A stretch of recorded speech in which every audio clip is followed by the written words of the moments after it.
بسم اللہ الرحمن الرحیم۔ شروع کرتا ہوں اللہ کے نام سے جو بڑا مہربان نہایت رحم کرنے والا ہے۔ شراز ٹی وی چینل دیکھنے والوں کو دل کی گہرائیوں سے السلام علیکم۔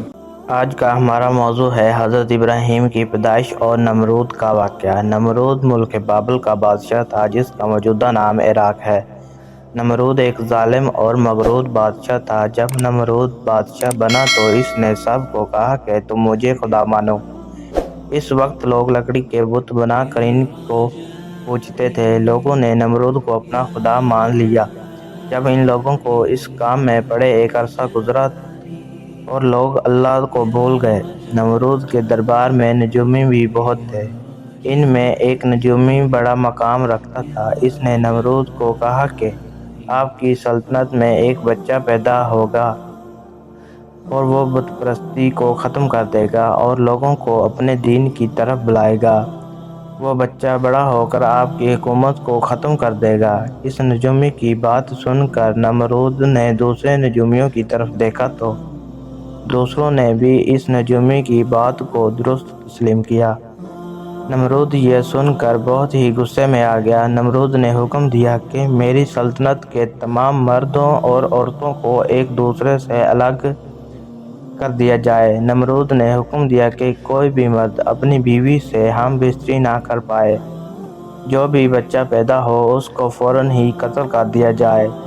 نمرود کے حکم سے بابل میں 1,00,000 سے زیادہ بچوں کو قتل کر دیا گیا۔ نمرود کے خیال میں وہ ایسا کرنے سے اللہ تعالیٰ کی مخلوق کو پیدا ہونے سے روک دے گا، لیکن یہ اس کی ناعقلی تھی۔ اس علاقے کی ایک عورت نونا نامی تھی جو اس وقت حاملہ تھی۔ اللہ نے اس کے حمل کو چھپا دیا۔ جب اس عورت کو بچہ جننے کا وقت آیا تو وہ نمرود کے درندوں کے ڈر سے شہر سے باہر چلی گئی اور ایک غار میں جا کر پناہ لے لی۔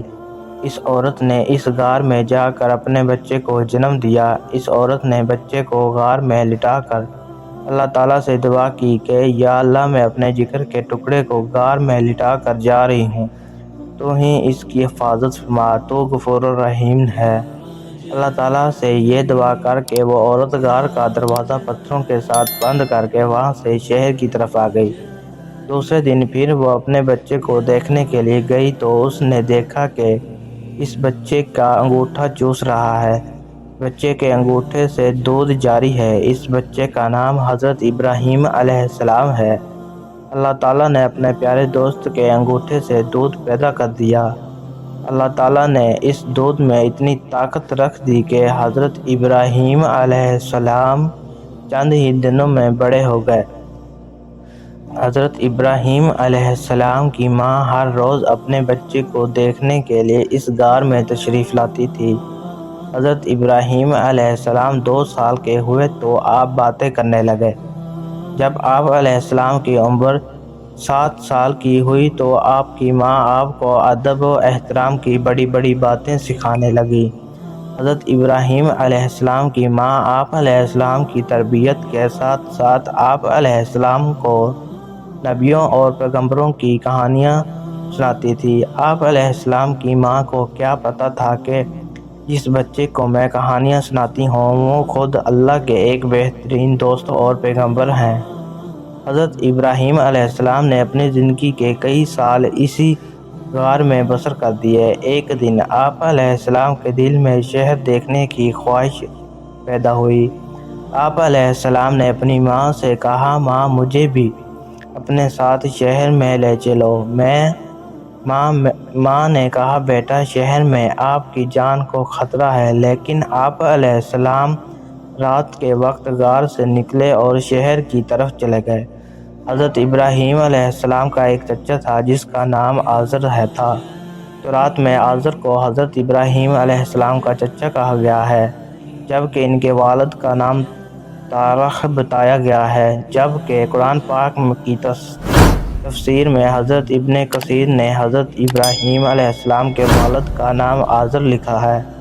علماء کرام کا حضرت ابراہیم علیہ السلام کے والد کا نام پر اختلاف ہے۔ زیادہ تر مفسرین کا اس بات پر اتفاق ہے کہ آزر حضرت ابراہیم علیہ السلام کے باپ نہیں بلکہ چچا تھے۔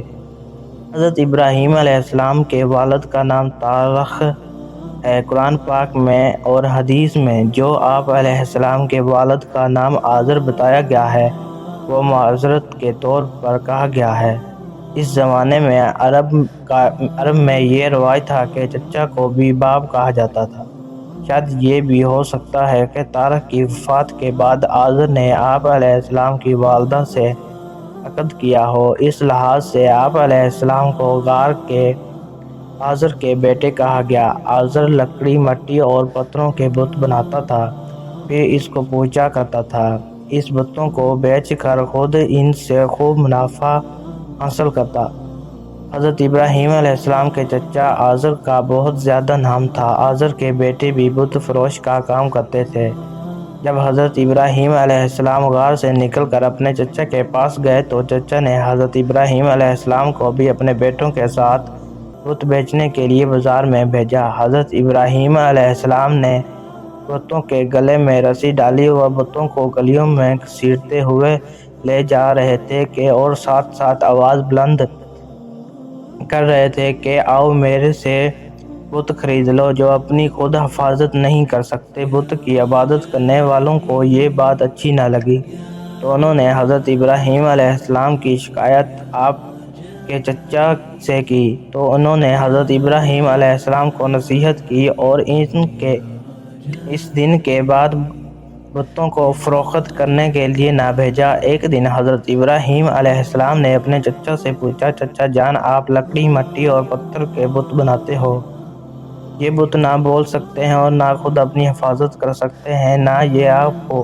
کوئی نفع یا نقصان پہنچاتے ہیں۔ چچا نے کہا کیا تم ہمارے بتوں کی مخالفت کر رہے ہو؟ اگر آج کے بعد آپ کی زبان پر یہ لفظ آئے تو میں آپ کو سزا دوں گا۔ اس کے بعد حضرت ابراہیم علیہ السلام نے بے شمار لوگوں کو اکٹھا کیا اور ان سے کہا کہ عبادت کے لائق صرف اور صرف اللہ تبارک و تعالیٰ کی ذات ہے، نہ تو یہ بت عبادت کے لائق ہیں اور نہ ہی نمرود عبادت کے لائق ہے۔ حضرت ابراہیم علیہ السلام کا یہ پیغام بڑی تیزی کے ساتھ پورے معاشرے میں پھیل گیا۔ جب یہ بات نمرود تک پہنچی تو نمرود نے اپنے درباریوں سے دریافت کیا کہ یہ کون جوان ہے جس نے ایک نیا ڈرامہ لگا دیا ہے کہ درباریوں نے کہا کہ یہ لڑکا آزر کے گھر کے جوان ہوا ہے، اس کا نام ابراہیم علیہ السلام ہے۔ نمرود نے حکم دیا کہ اس لڑکے کو فوراً میرے پاس لایا جائے۔ نمرود کے چند آدمیوں نے حضرت ابراہیم علیہ السلام کو نمرود کے سامنے پیش کیا۔ نمرود نے حضرت ابراہیم علیہ السلام سے کہا کہ تمہارا خدا کون ہے؟ حضرت ابراہیم علیہ السلام نے فرمایا میرا خدا وہ ہے جو سب کو زندگی اور موت دیتا ہے۔ نمرود نے کہا یہ سب کچھ تو میں بھی کر سکتا ہوں۔ نمرود کے پاس دو ملزم تھے، نمرود نے ایک کو معاف کر دیا اور دوسرے کو قتل کر دیا۔ پھر حضرت ابراہیم علیہ السلام سے کہنے لگا بتاؤ تم میرے خدا ہونے میں کیا شک ہے؟ میں جس کو چاہوں زندگی دوں اور جس کو چاہوں موت کی کٹاس اتار دوں۔ حضرت ابراہیم علیہ السلام نے فرمایا کہ اگر تو سچا ہے جس کو تو نے قتل کیا ہے اس کو زندہ کر کے دکھا۔ میرا خدا سورج کو مشرق سے نکالتا ہے اور مغرب میں غروب کرتا ہے، تو سورج کو مغرب سے نکال کے دکھا۔ نمرود بہت شرمندہ ہوا اور اس کا کوئی جواب نہ دے سکا۔ حضرت ابراہیم علیہ السلام کی ماں نے کہا کہ بادشاہ سلامت، اگر آپ کی اجازت ہو تو میں اپنے بیٹے کو گھر لے جاؤں۔ آزر نے بھی بادشاہ سے کہا کہ بادشاہ سلامت، میں اسے تمہاری اور بتوں کی توہین سے باز رکھنے کے بارے میں سمجھاتا ہوں۔ نمرود نے کہا کہ آزر میں آپ کے کہنے پر اس کو چھوڑ رہا ہوں، اگر اس کے بعد کوئی ایسا کام کیا تو میں اس کو زندہ جلا دوں گا۔ اس دن کے بعد حضرت ابراہیم علیہ السلام اللہ کا پیغام لوگوں تک پہنچاتے رہے۔ حضرت ابراہیم نے ایک دن اپنے چچا سے کہا چچا جان یہ بت کیا چیز ہے جس کو آپ خود ہی بناتے ہیں اور اس کی فروخت کرتے ہو پھر اس کی عبادت کرتے ہو؟ یہ بات سن کر آزر حضرت ابراہیم علیہ السلام کو کہنے لگا کہ میرے گھر سے ابھی اور اسی وقت نکل جا۔ حضرت ابراہیم علیہ السلام نے اپنے چچا سے کہا، چچا جان میں بس اللہ سے ڈرتا ہوں، لیکن میں ایک خدا کا پیغام دیتا رہوں گا۔ اس کے بعد حضرت ابراہیم علیہ السلام نے اپنے چچا کا گھر چھوڑ کر چلے گئے۔ آپ علیہ السلام لوگوں کو ہمیشہ ایک ہی خدا کی عبادت کرنے کا درس دیتے رہے، بتوں کو ہمیشہ مخالفت میں بولتے رہے۔ بابل کے لوگ ہر سال ایک میلہ منایا کرتے تھے۔ بابل کے لوگ اس میلے میں طرح طرح کے نمائش کرتے تھے۔ وہ سارا دن اپنے شہر سے باہر جا کر اس میلے میں گزارا کرتے تھے۔ جب وہ میلہ آیا تو لوگوں نے حضرت ابراہیم علیہ السلام کو بھی اپنے ساتھ جانے کو کہا، تو حضرت ابراہیم علیہ السلام نے لوگوں سے فرمایا کہ میں آپ کے ساتھ نہیں جا سکتا، کیونکہ میری طبیعت سخت خراب ہے۔ جب وہ سارے میلے میں چلے گئے تو حضرت ابراہیم علیہ السلام کے ان کے بڑے بت خانے میں چلے گئے۔ انہوں نے دیکھا کہ ان بتوں کے سامنے طرح طرح کے کھانے پڑے ہوئے ہیں۔ حضرت ابراہیم علیہ السلام نے ان بتوں سے کہنے لگے کہ دیکھو، تمہارے سامنے طرح طرح کے کھانے پڑے ہوئے ہیں، تم ان کھانوں کو کیوں نہیں کھاتے ہو؟ اس کے بعد حضرت ابراہیم علیہ السلام نے ایک بڑا سا کلہاڑا لیا اور سب بتوں کو ٹکڑے ٹکڑے کر دیے، اور حضرت ابراہیم علیہ السلام نے ایک سب سے بڑے بت کو چھوڑ دیا۔ اس کے اندر کندھے پر وہ کلہاڑا لٹکا دیا۔ جب مشرکین واپس آئے تو انہوں نے دیکھا کہ ان کے سارے بت کے ٹکڑے ٹکڑے ہوئے ہیں، تو انہوں نے سوچا کہ یہ کام حضرت ابراہیم علیہ السلام کا ہی ہو سکتا ہے، وہی ہمارے بتوں کی ہر وقت مخالفت کرتا رہتا ہے۔ اللہ تعالیٰ کی قدرت دیکھیں کہ حضرت ابراہیم علیہ السلام کا مقصد خود بخود ہی پورا ہوتا جا رہا تھا۔ بابل کے بڑے بڑے سرداروں نے جب سب لوگوں کو جمع کیا اور حضرت ابراہیم علیہ السلام سے پوچھا کہ تم نے ہمارے بتوں کو توڑا ہے، حضرت ابراہیم علیہ السلام نے جواب دیا کہ تمہارے بڑے بت کے کندھے پر کلہاڑا ہے، اس سے پوچھا جائے کہ اس نے سب چھوٹے بتوں کو کیوں توڑا ہے۔ تو حضرت ابراہیم علیہ السلام کی بات سن کر انہوں نے سوچا کہ ہم نے اپنے خداؤں کے پاس کسی کو نہیں چھوڑا، یہ ہماری سب سے بڑی غلطی ہے، ہم کیوں یہ نقصان اٹھانا پڑے گا۔ حضرت ابراہیم علیہ السلام کا یہ جواب سن کر بھی انہوں نے سبق حاصل کرنے کے بجائے شیطان کی باتوں میں آ گئے۔ انہوں نے کہا کہ اے ابراہیم علیہ السلام، تو اچھے طریقے سے جانتا ہے کہ یہ بت باتیں نہیں کر سکتے۔ حضرت ابراہیم علیہ السلام نے فرمایا کہ تم پھر اللہ کے سوا دوسرے بتوں کو کیوں پوجتے ہو؟ حضرت ابراہیم علیہ السلام نے ان کو فرمایا کہ تم ان کی عبادت کیوں کرتے ہو جو تم کو نفع یا نقصان نہیں دیتے؟ تمہارا تو یہ حال ہے کہ تم اپنے خداؤں کو خود ہی مٹی، لکڑی اور پتھروں سے بنا کر ان کی عبادت کرتے ہو۔ جب حضرت ابراہیم علیہ السلام کی یہ بات کر رہے تھے کہ مجمع میں سے ایک شخص بولا کہ تمہارے باتوں سے ہم کو پتہ چل گیا ہے کہ ہمارے بتوں کو توڑنے والا تم ہی ہو۔ اگر آج آپ کو زندہ چھوڑ دیا گیا تو ہو سکتا ہے کہ اگلے دنوں میں تم ہمارے بت خانے کو ہی مٹا دو۔ وہاں کھڑے سب لوگ یہ بات بڑے غور سے سن رہے تھے، اور یہ نمرود کا نمائندہ تھا۔ لوگوں نے سوچا کہ اب نمرود نے اس نوجوان کے ساتھ کیا سلوک کرنے والا ہے۔ اس کے بعد حضرت ابراہیم علیہ السلام کو نمرود کے پاس لے جایا گیا، تو نمرود نے کہا کہ اس نوجوان کو آگ میں جلا دیا جائے۔ حضرت ابراہیم علیہ السلام نے فرمایا کہ تمہارے فیصلے سے نہیں ڈرتا، میں صرف اللہ کی ذات سے ڈرتا ہوں۔ نمرود نے سب کو حکم دیا کہ ہمارے بتوں کو توڑنے والا نوجوان کے لیے لکڑی کی اکٹھی کی جائے۔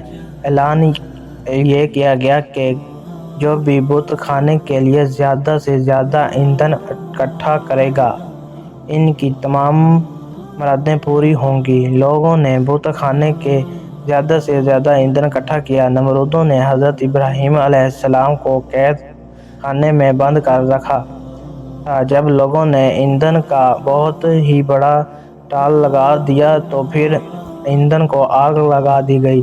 جب شعلے اپنے عروج پر تھے تو حضرت ابراہیم علیہ السلام کو قید خانے سے نکال کر لایا گیا۔ حضرت ابراہیم علیہ السلام کو آگ دیکھ کر مسکرائے۔ آگ والے میدان سے تھوڑی دور ایک بڑا سا برج مینار بنایا ہوا تھا جہاں نمرود کے وزیر اور مشیر بیٹھے ہوئے تھے۔ اب لوگوں کے دلوں میں یہ تھا کہ حضرت ابراہیم علیہ السلام کو آگ میں کس طرح ڈالا جائے گا۔ کہا جاتا ہے کہ یہ آگ اتنی اونچی تھی کہ کوئی پرندہ بھی اس کے اوپر سے نہیں اڑ سکتا تھا۔ امام صادق رضی اللہ تعالیٰ عنہ سے روایت ہے کہ سب سے پہلے شیطان نے بتایا تھا، پھر اس کے ذریعے حضرت ابراہیم علیہ السلام کو آگ میں پھینکا گیا۔ اس وقت آسمانوں اور زمین سے ایک آواز بلند ہوئی۔ زمین نے کہا، یا اللہ، اس دنیا میں میرے اوپر سوائے ابراہیم علیہ السلام کے تیرا نام لینے والا کوئی نہیں ہے۔ دنیا و آسمان کی ہر چیز نے اللہ تعالیٰ سے سفارش کی کہ حضرت ابراہیم علیہ السلام کے لیے آگ کو ٹھنڈا فرما دیا جائے۔ اللہ تعالیٰ نے حکم فرمایا کہ اگر حضرت ابراہیم علیہ السلام خود اپنے لیے دعا کریں گے تو میں آگ کو ٹھنڈا کر دوں گا۔ حضرت ابراہیم علیہ السلام نے اللہ تعالیٰ کی بارگاہ میں اپنے ہاتھ بلند کیے تو اللہ تعالیٰ نے آگ کو ٹھنڈا فرما دیا۔ روایات میں ہے کہ حضرت جبرائیل علیہ السلام حضرت ابراہیم علیہ السلام کے پاس آ کر بیٹھ گئے۔ ان دونوں کے ارد گرد پھول پیدا ہو گئے۔ کہا جاتا ہے کہ جب آگ جل رہی تھی تو چھپکلی آگ کے پھونک مارتی اور مینڈک آگ پر پانی ڈالتا رہتا کہ آگ ٹھنڈی ہو جائے۔ جب اللہ تعالیٰ نے آگ کو حکم دیا تو سرد ہو جا تو 3 دن تک دنیا کے سب آگیں ٹھنڈی ہو گئیں۔ اسی طرح اللہ تعالیٰ نے حضرت ابراہیم کی آگ سے حفاظت رکھنے کے لیے مدد فرمائی۔ یہ سب کچھ ہونے کے بعد نمرود حضرت ابراہیم علیہ السلام کے پاس گیا۔ نمرود نے کہا کہ میں حیران ہوں کہ تمہارا حکم آگ پر چلتا ہے۔ نمرود یہ سب کچھ دیکھنے کے بعد ہی اپنی جاہلیت سے باز نہ آیا۔ نمرود کو یہ ڈر تھا کہ لوگ حضرت ابراہیم علیہ السلام پر ایمان نہ لے آئیں۔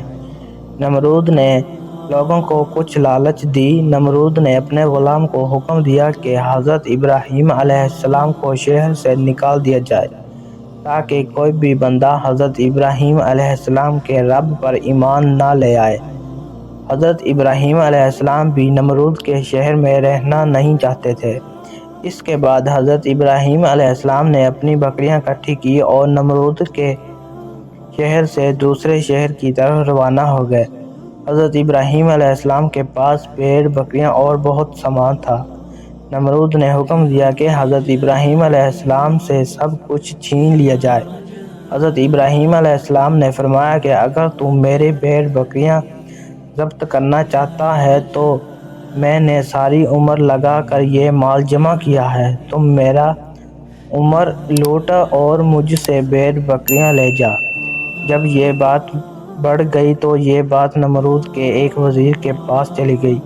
اس نے حضرت ابراہیم علیہ السلام کو بلایا تو حضرت ابراہیم علیہ السلام نے نمرود اور نمرود کے باشندوں کو دین اسلام کی دعوت دی۔ نمرود ایمان نہ لے کر آیا بلکہ اس نے حضرت ابراہیم علیہ السلام کو کہا کہ میں تمہارے رب سے جنگ کروں گا۔ نمرود بے شمار لشکر لے کر آیا تو حضرت ابراہیم علیہ السلام نے تنہا اس کا مقابلہ کرنے کے لیے سامنے آئے۔ اللہ تعالیٰ نے بے شمار مچھروں کو نمرودی لشکر کا مقابلہ کرنے کے لیے زمین پر بھیجا۔ مچھر لشکر والوں پر حملہ آور ہوئے۔ مچھر نے نمرودی لشکر کے سر اور ناک پر حملہ کر دیا، یہاں تک کہ سب کے سب میدان چھوڑ کر بھاگ نکلے۔ نمرود بھی ذلیل و خوار ہو کر وہاں سے بھاگ نکلا۔ پھر بھی نمرود ایمان نہ لایا تو اللہ تعالیٰ نے اپنے ایک مچھر کو حکم دیا کہ اس کے ناک میں گھس جائے۔ مچھر نمرود کے ناک میں داخل ہو گیا۔ اس نے نمرود کے دماغ کو بہت ہی نقصان دیا، جس کی وجہ سے نمرود پاگل کی طرح اپنے ہی غلاموں کو کہتا کہ میرے سر پر کچھ مارو۔ اس حالات میں کئی مدت گزری اور نمرود کی موت ہو گئی۔ تو کیسی لگی ہماری ویڈیو کمنٹس کر کے لازمی بتائیں، اور ویڈیو کے آخر میں آپ سے گزارش ہے اگر آپ نے ہمارا Islamic YouTube channel Shiraz T V ابھی تک سبسکرائب نہیں کیا تو سبسکرائب کر لیں تاکہ ہماری ہر نئے آنے والی ویڈیو سب سے پہلے آپ تک پہنچ سکے۔ شکریہ۔